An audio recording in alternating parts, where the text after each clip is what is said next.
Hi guys, today's exercise is our leg lifts. So similar to the exercises we've been doing, this is still sort of a warm-up exercise, just getting you used to movement while engaging that T-zone. This one we are lifting the leg off the floor, so it's really important to keep your spine completely still throughout the movement. We don't want to feel any arching because that will give you back pain. We want to make sure that the core is doing most of the work and not your legs. So anyone who does have overactive quads, we want to try and release them as much as possible and really focus on getting into your tummy. Find your comfortable space for me, and then we're coming down into our basic start position. So same as always, we're just nice and relaxed on the floor, shoulders are down, chest is nice and relaxed. Feet comfortable distance from your bottom. For this one particularly, we're aiming for about a 90-degree angle through your knee, but you can adjust when we start the exercise to find where you're most comfortable. Neutral spine is always when we're down on the floor, so that tiny little arch through the lower back, making your hips and pubic bone completely square on the floor. Starting off, big inhale, we're engaging that T-zone, so we're really tightening, lifting the pelvic floor, pulling across the TA. If you need more practice, go back to day one and do that video again, because we want to really feel that muscle in control here. So it's an inhale, tighten all that, prepare. Then we're going to exhale, bring one knee nice and easily off the floor so that your knee is directly above your hip. And then it's a slow inhale to come back down. Same on the other side. So it's an exhale, pull the rib cage down as the knee comes in.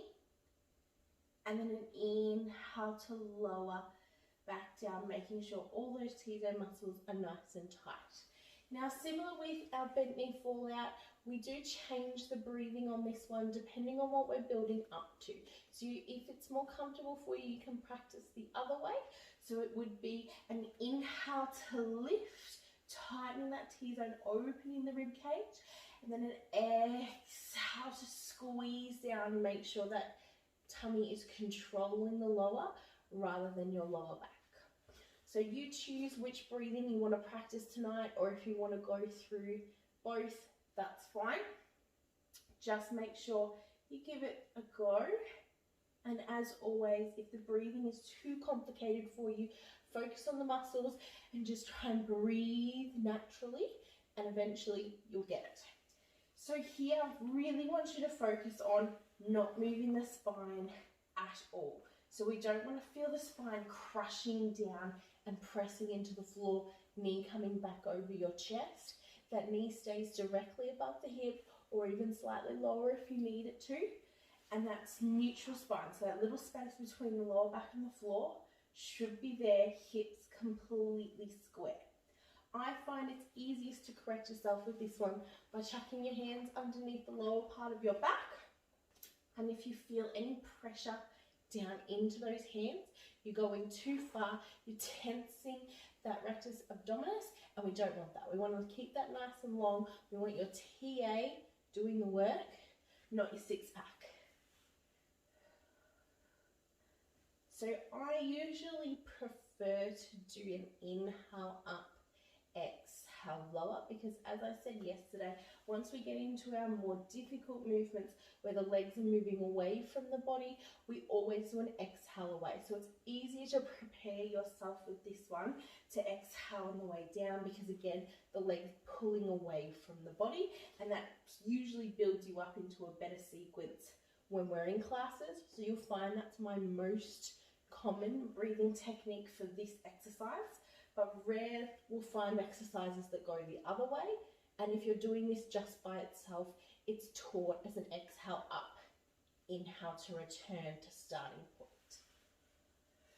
Feel that tummy engaging for me. If you're unsure if the TA is working correctly here, 2 fingers on the inside of the hip bone to really push down in to find that muscle, and you should be able to feel it tense and relax underneath the fingers. And we just want to make sure that it stays engaged as we lift the knee and then lower back down. You might need to poke around and really jab into yourself. Go a little bit lower depending on your body. But we don't want to be feeling the hip bones, we want to be inside of that. So inhale to lift, engage, make sure you're pulling up with the T-zone. And then exhale, pulling that rib cage down, making sure the spine stays flat as you lower. That stays still, not flatten, as you lower back down. Sorry. Practice a few here for me. As I said before, if you do have quite tight quads, we want to try and relax them as much as possible. So if you're feeling the front of your legs starting to tighten up, you can change your foot position. So you can point, you can flex. Usually flexing will probably be the best one if you're really feeling it, but some people like to point. I usually always point or somewhere in between. But we try not to squeeze here. We're using T-zone to lift the leg, and then using those lovely hip flexor muscles and that core to control on the way down. Same as all of our other exercises, we don't want to feel that rocking side to side. So when you switch over, try and keep those hips as still as possible. Really engage that T-zone. If you're struggling, take a break in between. You don't have to be doing one side, the other side, the other side constantly. You can stop in between, add an extra breath, re-engage that T-zone. If you're really struggling with it, if it's completely forgotten what to do in the last year, that's okay.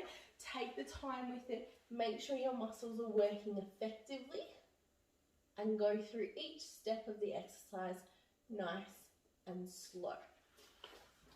So it's a nice, simple movement that you can teach your body to get control of, so that when you do things like running, your core knows that it's meant to help lift your leg. It's not just your quads. When you're doing things like squats, again, same thing. Your core is helping you not put any pressure in your back. It's assisting those strong leg muscles.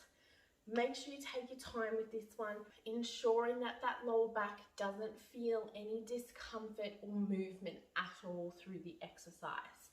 As I said before, film yourself if you need to, send it to me, set up a mirror so you can watch yourself, or just get a friend to watch you while you do this exercise, but take it nice and easy. This is the reason we're doing this little refresh, so that you can perfect these basic exercises before we come to class and get really adventurous, as you know I love to. I hope you all feel like you have become pros at that one today. We will be back tomorrow for our ab curl. I'll see you then.